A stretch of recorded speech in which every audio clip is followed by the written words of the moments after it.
Владата најави дека утре официјално ќе излезе со информација колку чинела организацијата на прославата под мотото "Одиме напред Македонија во НАТО и ЕУ", која се одржа во 15 градови низ државата и на која настапија 40 на музичари и групи.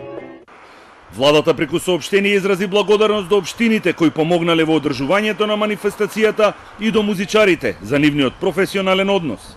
Во текот на утрешниот ден, владата ќе објави целосен извештај за организацијата на настаните.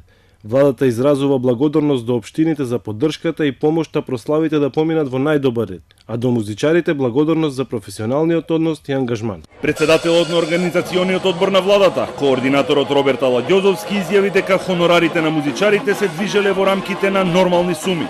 Секако дека се работи за нормални суми, за еден огромен настан. Во меѓувреме, препукувањата меѓу владата и владеачката СДСМ и опозицијската ВМРО ДПМН од друга страна продолжува, додека за едните манифестацијата била успешна и посетена, за другите комплетно фиаско.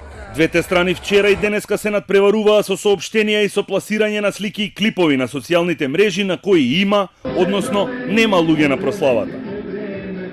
Од владата соопштија дека граѓаните ја препознале вредноста на историскиот момент и излегле слободно и прославиле, и со тоа ја поддржале Македонија која се обединува и која оди во НАТО и Европската Унија. ВМРО ДПМН пак се на ставот дека граѓаните се обединиле против капитуланскиот договор и дека премиерот Заев доживеал пораз бидејќи ја потценил интелигенцијата на народот. На вчерашната дебакл прослава имаше помалку луѓе отколку што просечен граѓанин на нашата држава собира на куќна слава или на роденденска прослава кај најблиските. Ја предупредивме власта дека залудно троши пари и дека на народот не му е дојдено до славење. Вчерашните прослави минаа мирно и без инциденти.